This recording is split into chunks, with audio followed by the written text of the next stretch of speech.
This is the place of the long wind, or so it was called by early men who crossed these barren wastes.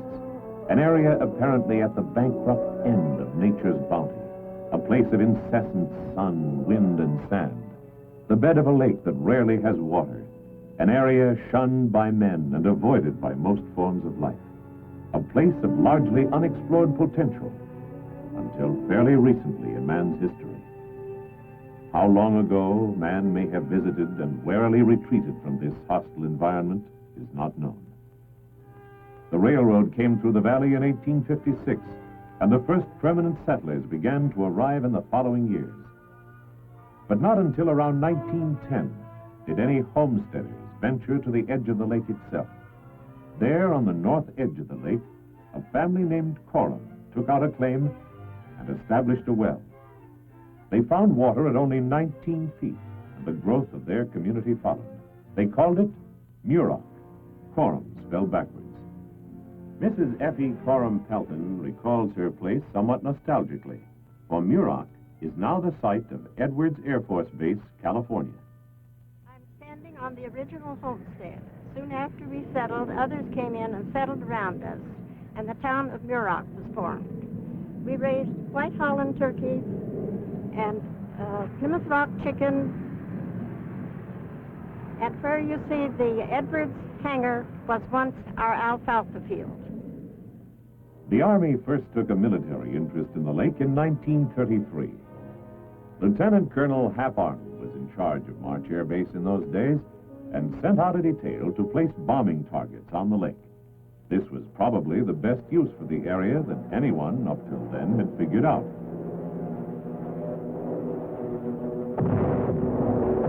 Tech Sergeant Harley Fogelman once wrote that he was in charge because they couldn't get any officer to stay out there.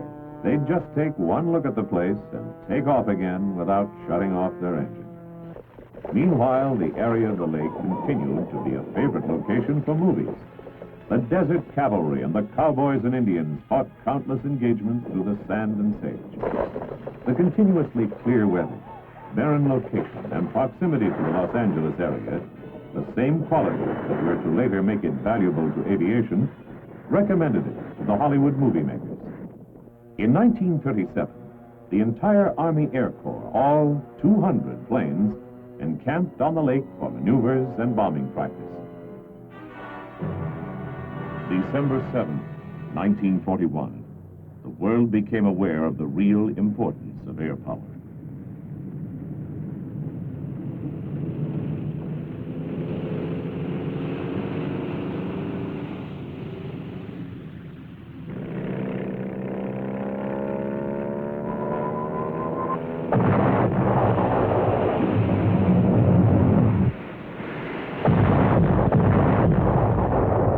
And here, on this dry lake, far from the harbors of Japan, B-24 crews practiced their skill on the only Japanese cruiser to be grounded this far from Tokyo, the Muroc Maru. And with the frequent desert mirage effects, this target sometimes looked pretty realistic. During those same grim wartime years, a fabulous development, which was to shape the future of Muroc, was being born in shrouded secrecy back in Buffalo, New York. There, in a secret design room, hidden above an automobile agency, a radical departure in aircraft was planned by Bell engineers. Downstairs, business went on as usual, camouflaging the real business at hand. Upstairs, the details of America's first all-jet airplane were feverishly worked out. The airspace around Buffalo was far too easily observed to test such a craft. And so, in the fall of 1942, the Bell XP-59 plane was placed on a heavily guarded train and shipped west to Muroc. The security precautions even included a dummy propeller to confuse onlookers. The Muroc Air Base is remembered by many airmen of World War II. A bewildered young Private Zaccardi, who got off the train one night, would have special reason to remember it. Boy, do I remember this railroad station. When I first arrived here as a scared young private in October 1942, not knowing anyone here, it was cold and dark, I asked the railroad station master here where I was to report to. He pointed across the lake bed there, the lights, and said, "There's 12 miles. Start walking."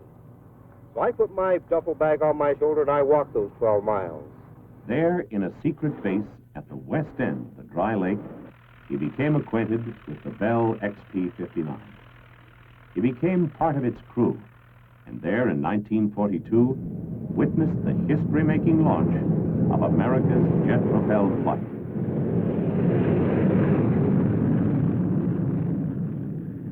Since then, a lot of history has been made here at Edwards Air Force Base. We have had numerous test aircraft, odd ones, such as the X-13, the XB-70, the YF-12A. We've probably had more test aircraft here at this center and seen more different shapes than probably any place in the world. Just 5 years after the first jet flew at Muroc, another radical aircraft, one of the X-series experimental rocket planes, broke the sound barrier. The following year, 1948, the flight of still another experimental craft, XB-49, the Flying Wing, ended in tragedy. This incident gave the base its present name in memory of the pilot, Captain Glenn W. Edwards.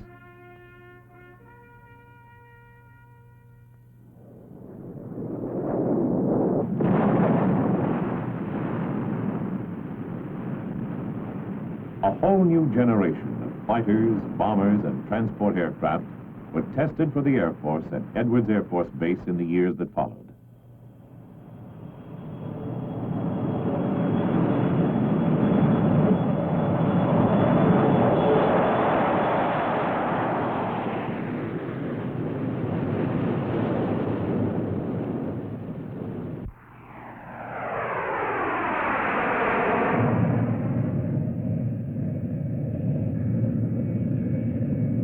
The lakebed, with its nearly limitless expanses of suitable landing area, has been conservatively estimated to have saved over $2.5 billion worth of these aircraft, saving not only dollars, but valuable experience and development time as well.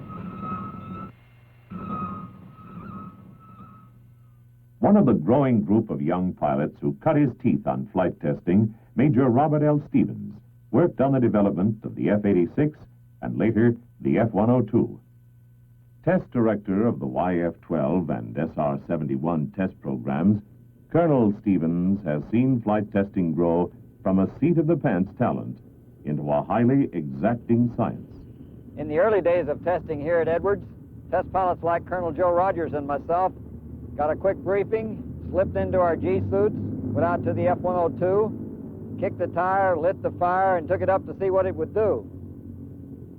But today, in the test flights of the YF-12, we have several hundred people riding along with us by way of ground telemetry and other instrumentation. In preparation for one of our YF-12 test missions, we first go through a complete pre-flight briefing of the mission. This is attended by all the participants, the test pilot and systems operator, the flight test engineer, maintenance crew chief, and the systems and data engineers. YF-12 935 should be in commission for a 1300 launch. Sergeant Peak, is the aircraft about ready to go? Real fine, sir. We've got about 10 more minutes on refueling, and then we'll load the personal equipment and be ready, sir. Very good. I guess the only thing left is the radar. Colonel Andre, what's the late reading on the radar condition? Tony, has the antenna control problem been repaired? Yes, sir. That was taken care of last night. Fire control system is in commission and ready to go. Very good. Then we put on our full pressure suits for protection in the hostile environment of the stratosphere should the cabin pressurization malfunction. After ground checks are complete, the engines are started and the aircraft taxied to the runway for takeoff.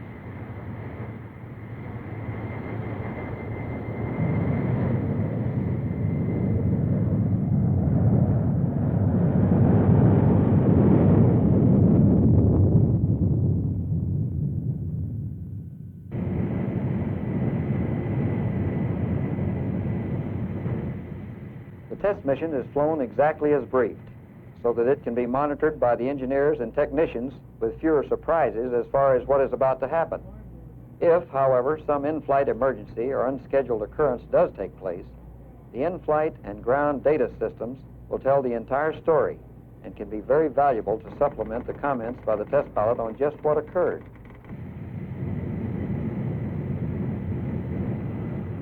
Along the high range at Edwards are located a multitude of exceptionally accurate radars, communications and telemetry stations, Scania camera stations that can pinpoint the position of the aircraft to within a few feet at any time.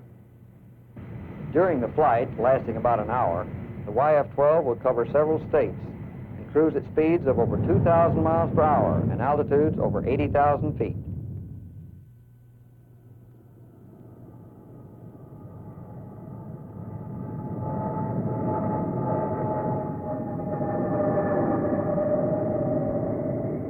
After the mission, the same people who attended the pre-flight briefing gather for the post-flight briefing, where the entire flight is recapped from beginning to end. In-flight discrepancies as well as design deficiencies are covered in detail, and the end result is a vastly improved weapons system. Generally speaking, gentlemen, the mission went pretty much as scheduled. I think it was a very successful dry run. So if everyone's here, we'll start the debriefing. Modern flight testing is an incremental business, where progress is made in small, solid steps, not bold leaps. But each step adds to our ability to move farther into the hostile environment of these unknown areas with increased confidence. The XC-142 is another new approach to an old problem. Explored in cooperation with the Navy and the Army, but managed by the Air Force, the XC-142 program is a tri-service project. From this program, a rather novel idea about flying is emerging. Operating like both a helicopter and a conventional airplane, it requires versatile pilots, and these tri-service pilots are writing the book by which they'll be trained.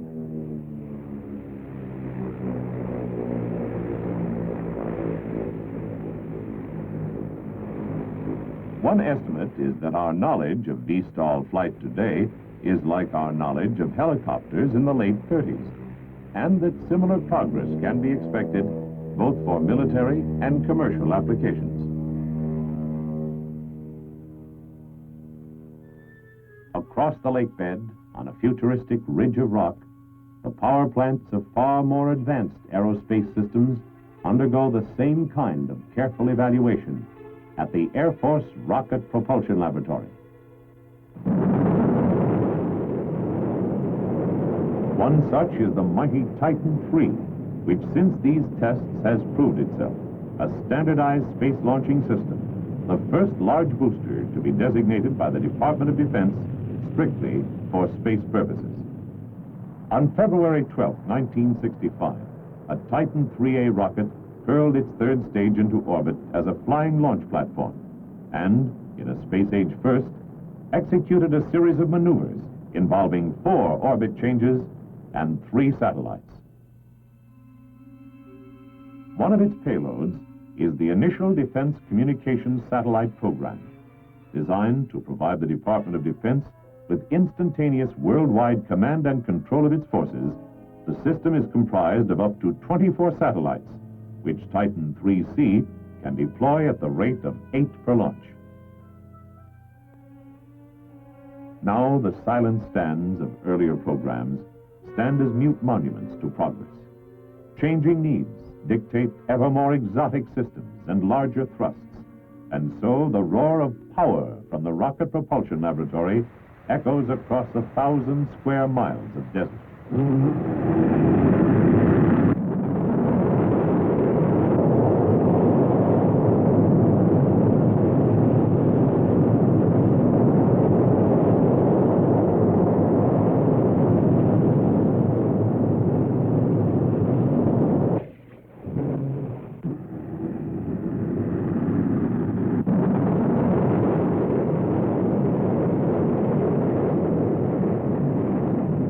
Of course, not all firings are heard at such distances.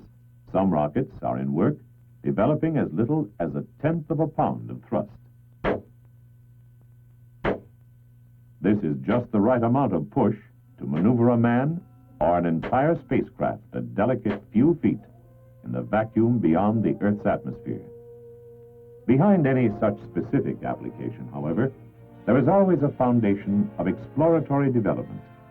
From this comes theoretical assumptions that must themselves be tested before actual hardware systems are designed. Young scientists are collaborating on such problems, synthesizing fluorine-containing compounds, for example. Theirs are feasibility studies, anticipating the propellant needs of future systems with a thorough and systematic analysis of a large family of compounds. Here, as in the rest of the testing business, painstaking comparisons are made between the theoretical behavior and actual performance of each sample. Small increments of information add to the sum total of man's understanding of things unknown. Thus, the beginning of rocket flight in this X-1 was also not the end achievement, but only the beginning of a whole new series of questions which led straight to space. These changing requirements are seen in the experimental vehicles that fly from NASA's Flight Research Center at Edwards Air Force Base. The X-15 has been building an impressive series of records as it reaches higher and faster. But its records have not been the real goal. It is a product of the Air Force, NASA, and Navy cooperation. Its real mission has been a quest for knowledge, and it has been called by some the most successful research airplane ever built.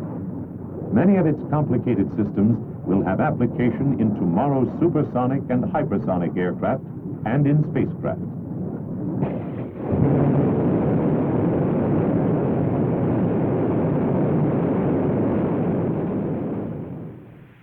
Strictly out of this world is the LLRV, or Lunar Landing Research Vehicle, exploring the problems of flight in the entirely different environment of the moon.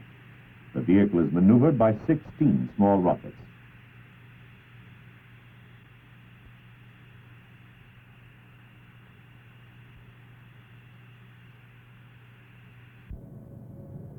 Another Air Force project, a little closer to early application, is the XB-70.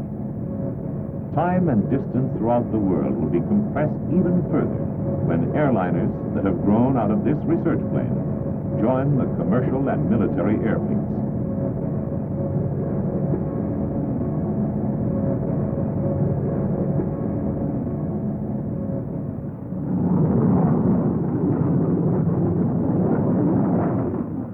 Perhaps the most prophetic activity in the National Space Program is one that demonstrates what may be the ultimate destiny of the lake.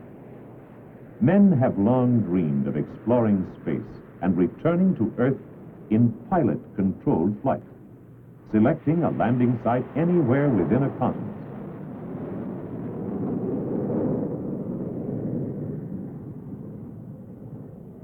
A man close to that dream is John Reeves, an inspector on the M2F2 lifting body program. He is a practical man who knows his bird from the bones out. Every item has had to pass his scrutiny in the assembly. It's a far-out idea of building an experimental vehicle to fly back into the atmosphere from space. But he's used to working on visionary programs. He worked his way through the X-15 program from drawings to breaking world's records. He's used to working with the men who conceive and design the craft, and with the pilots who take them out to meet the moment of truth. Used to sweating out the missions and the careful rehash of the data and the modifications that inevitably come out of post-flight analysis. He's contributed his share of ideas to the growth of his birds and feels a special kind of relationship when the mothership cuddles his fledgling under its wing and heads for the runway. But this latest fledgling is something special, controlled by reaction jets in the upper atmosphere, but behaving more like an airplane in the lower and thicker air. A bird whose nest is on the lake, whose success could possibly influence the entire future of man's flight through space and return. Since the early days of high-performance testing, the professional requirements of the specialized vocation of test pilots has been recognized and pursued here, where the testing programs themselves were located. One of the young pilots attracted to this exacting and exciting career in the early days was Captain Chuck Yeager. He left his first mark on history back in 1947, when he broke the sound barrier in the Bell X-1. More record-breaking achievements followed. Years later, as Colonel Yeager, he was the first commander of the Aerospace Research Pilot School. His successor is a flying scholar, Colonel Buchanan, the first Air Force PhD in astronautics. You know, we're turning out an entirely different breed of pilot here at the school. These guys will be working on programs all the way from the surface of the Earth to space. In fact, they'll probably be flying vehicles that are unheard of today. They come from all branches of the services, from industry, and from several foreign countries. Several of the graduates have already become astronauts, and many more will. It's a demanding discipline, requiring the utmost in aptitude and academic preparation. Many candidates come with advanced degrees. The hardcore curriculum includes such fundamentals as aerothermodynamics, astronomy, computer theory, bioastronautics, and flight mechanics. Practical experience with actual flight problems comes the hard way, in the cockpit of a fleet of specially modified test aircraft, like the reaction-controlled NF-104. But even more unique is the space flight simulator. In its cockpit, a pilot can experience all the sensations of space flight, except weightlessness. Blastoff, orbit, rendezvous, and recovery. The full mission can be practiced in this imaginative instructional system by use of the tremendous resources of computer programming. The problems are realistically programmed into the system by the instructor, who can supervise the student cockpit by means of a duplicate display of instruments and a closed system television monitor. Rendezvous and docking displays are also fed into the system by television. The cockpit realistically duplicates the instrument displays and controls of spacecraft, the views of the world outside, and the noise, heat, and vibration experienced on an actual mission. Here, students can practice the solutions to problems in a fully recoverable situation, and the memory core of the computer can call up every trick in the book. Captain Jeffries is by now as much at home in orbit as he is in the local traffic pattern, although he has never actually lifted off. His problem on this mission is rendezvous and docking. I've got you closing at 1 foot per second. You probably ought to start a maneuver up to align your axis with that of the target. Raj, closing at 1 foot per.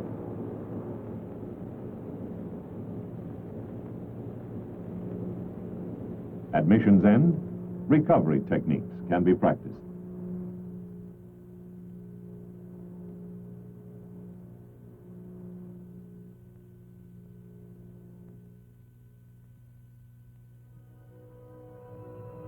This tiny patch of earth, a barren scar on the changeless face of the desert, has been witness to more technological change in the lifetime of present man than perhaps any other spot on Earth. It is events such as these that have given Edwards Air Force Base its special character. Its future destiny is to continue to play a vital role in man's quest for knowledge, a quest that leads man farther toward the unexplored. Ad Inexplorator, the motto of the nation's window on the aerospace world of tomorrow.